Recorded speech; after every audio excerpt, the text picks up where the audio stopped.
Reading in Chinese has many benefits, but why you read should also inform your choice of what to read.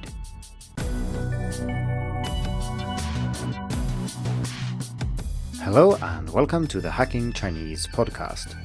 In this and next week's episode, we are going to talk about reading in Chinese, and we're going to start with looking at advantages with reading in Chinese and goals you might have with your reading practice, and see how that influences what kind of text you should read. At the end of today's episode, we will have arrived at two principles that are often in conflict, but which can both be great for language learners. And the first one is comprehensibility, and the second one is authenticity. And then in next week's episode, we will look at these two in more detail. But let's start today with a more basic discussion about reading ability and what to read in Chinese. And if you're a beginner, you don't have that much choice because your vocabulary and grammar don't really allow you to read that much. You're basically limited to your textbook or content that is written specifically for you, because otherwise you will drown in new words. In fact, if you are a beginner, I suggest that you check out episode 68 of the podcast, where we talked about the 7 best Chinese reading resources for beginners, and I've put a link in the description. The reason is that in this episode we're going to talk a lot about how to choose reading materials and how your goals influence how you choose what to read. And if you are at the beginner level, you don't have that much choice, but the more advanced your Chinese gets, the more options you have. And so choosing what to read becomes more of a problem, or at least something that students tend to ask about. So how do you determine if a text is suitable for Chinese reading practice or not? Well, that depends a little bit on what your goal is with reading, so let's look at that first. There are of course many benefits with reading in a foreign language if you want to improve your ability in that language, and I'm not going to try to summarize every single reason to read, but I have selected 5 that I think are extra important and relevant for this discussion. Of course, it's not the case that when you read you only have one goal in mind and that is the only thing you're working towards when reading. Most of these things will come automatically, and maybe you can work towards all of these goals at once, even if you have a specific goal in mind, or there might be a specific goal that makes you practice this form of reading. The first reason you should practice reading in Chinese is to get better at reading. And this is maybe a bit circular, but it is indeed the case that most people who practice reading do it in order to get better at reading. And then, of course, we hope to be able to use this skill for some other purpose. Maybe for work, maybe for social integration, maybe for enjoyment, or maybe it's because we want to read something that is only available in Chinese. So in a sense, if your goal is to get better at reading, we actually mean that you want to practice all the skills required of you to understand written text in Chinese. And this is of course very complex, and it involves everything from lower level processes, such as character recognition, word segmentation, i.e. being able to split up a string of characters into words, and sentence parsing, and so on. We also have higher level processes such as utilizing prior knowledge, guessing, deduction, hypothesis testing, and using reading strategies in general. If you are interested in learning more about challenges that students face when learning to read in Chinese, this is something we did discuss in episode 67, and I've put a link in the description to that as well. So the second reason you might want to read more in Chinese is in order to expose yourself to Chinese in order to refine your mental models of the language. So in essence, this means building up a mental repository of data regarding how Chinese works, which words go together with which other words, what these words mean, how they are used in sentences, how they are used in context, how they go together, how they don't go together, and so on. This is something you can really only learn by reading and listening a lot, even if you of course can spend a lot of time looking online for, say, how a specific word is used, what's the difference between A and B, and so on. But this type of studying is probably not very effective, and you are often much better off just reading more instead. So one important reason to read is then to feed your brain with the data it needs to figure out how Chinese works. The third reason that reading is awesome is that it can expand your vocabulary and knowledge of grammar. And this is of course related to what I said before, but here I'm more talking about expanding and learning new things. So if you're going to learn new words in Chinese, there are several sources that you can use. Well, you can go online and look for lists. Nobody really recommends that, even though students do it all the time. or you can pick the words from text that you read and that you want to learn more about, or you can get it from your communicative practice to see what you actually need to use and learn those words. But in any case, learning words from the material that you read and want to understand is a very good way of learning new words. And if you understand most of what you're reading, you also stand a pretty good chance of learning those few things that you didn't know automatically, or at least without trying too much. And for this to happen, you need to understand a lot, probably close to 100%.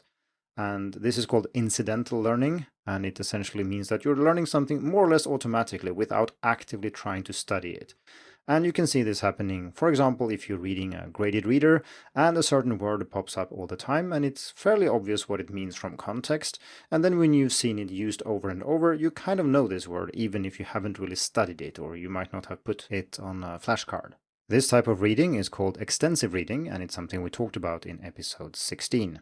Naturally, reading can be a very good source of vocabulary even if you don't understand 98% of what you're reading. It's just that then you need to use dictionaries, you need to use scaffolding of various kinds. For example, if you want to expand into a new area and learn Chinese related to, say, your profession or a hobby or something like that, then reading is excellent. And it will be difficult at first, but the more you read, the better your Chinese will become. Moving on to reason number 4 is to learn more about Chinese culture and the lives and experience of Chinese-speaking people. And this is maybe a good example of something that often can only be done in Chinese. Well, of course, you could read translations of Chinese books into English, but here we are talking about Chinese reading practice after all. Besides, translation really is a layer between you and the original source, and so reading in the original language, in Chinese in this case, is rather different. Cultural aspects and knowing things that Chinese people know is also very important for reading ability. And this might not be very obvious at first. You might think that reading ability is mostly about language, but that is not really the case. I mentioned, for example, deduction, guessing, and prior knowledge when I talked about higher level processes for reading ability, and that refers to your ability to interpret what you're reading based on what you already know. Because of course authors don't write assuming that their readers don't know anything. That would be very, very tedious. The problem for us as second language learners is often that the things that the author assumes that the reader knows, we simply don't know, whereas ordinary Chinese people do. And of course, reading is an excellent way of learning about these things, or highlighting things that you probably should learn more about in some other way. The fifth and final reason to read more is, of course, to enjoy yourself. And this might be different depending on what level you're reading on. For beginners, for example, it's seldom the text itself that gives you the pleasure of reading, because you can only read very, very basic text and they are typically not very engaging or interesting. But you can still get satisfaction from the challenge, from being able to use the Chinese you've learned to make sense of a text. Once you can read more complex texts, then of course you can find texts that you actually do enjoy reading, and this is also a factor that is worth considering when choosing what to read, of course. We are humans, not machines after all, and if we enjoy something, it's simply much more likely that we will do more of it, and since we want to read a lot, it is important that we enjoy reading. Or at least that we strive to read in such a way that we find it as enjoyable as possible. Okay, so those were 5 reasons to read more in Chinese, or 5 advantages with reading more in Chinese. And let's now have a look at how this influences what text you should read, because that was, after all, our original question. So if your goal with reading is to get better at recognizing characters and understanding basic sentences and so on, it kind of goes without saying that anything works. This doesn't really influence the kind of text that is suitable for you, because anything that is written in Chinese will do. If you want to focus on this type of goal specifically, it is a kind of fluency development, meaning that you want to get better at things you already know.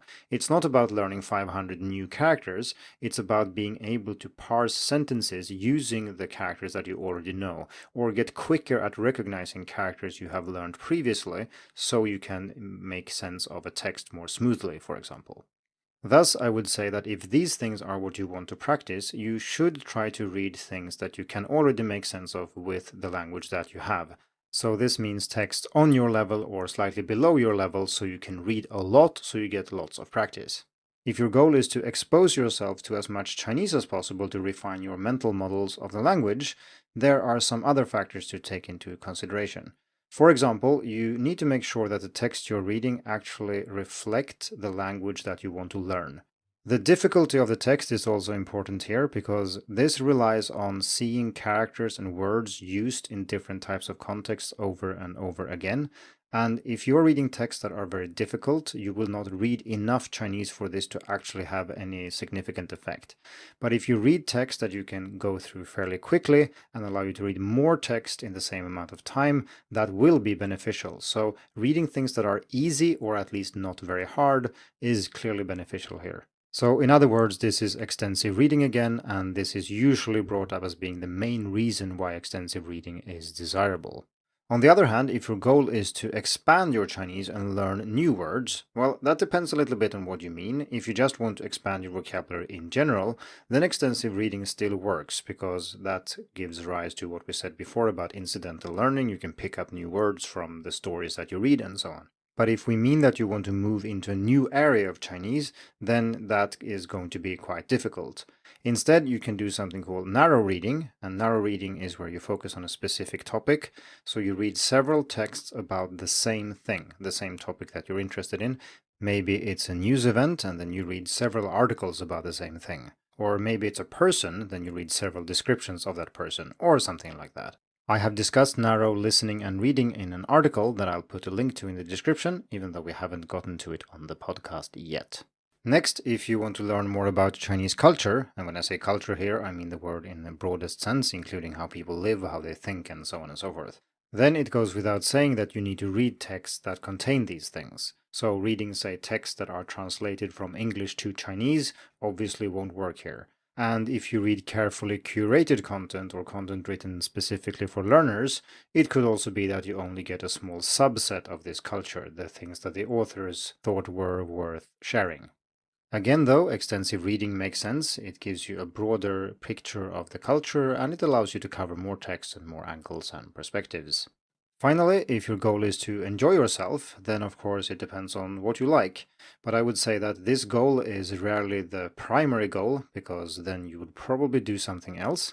But it is a factor that is worth considering when thinking about what to read, because like I said before, the more you like something, the more likely it is that you will actually read it, and that matters greatly. So there are a couple of takeaways from this discussion so far. And the first is that extensive reading is very useful and it's something that you want to do as much as possible. That shouldn't come as a surprise to long-time readers or listeners, but it's worth highlighting anyway. Beyond that, I think there are two principles that recur in this discussion that are both important but often in conflict with each other.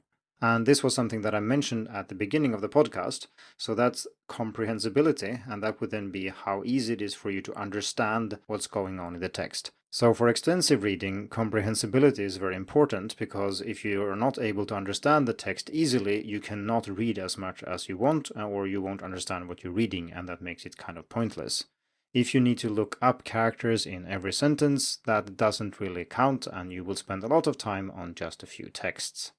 On the other hand, we have also seen that in order to build mental models of how Chinese actually works, we cannot just stick to a specific genre of text, or we can't just stick with learner-oriented writing. We want authenticity.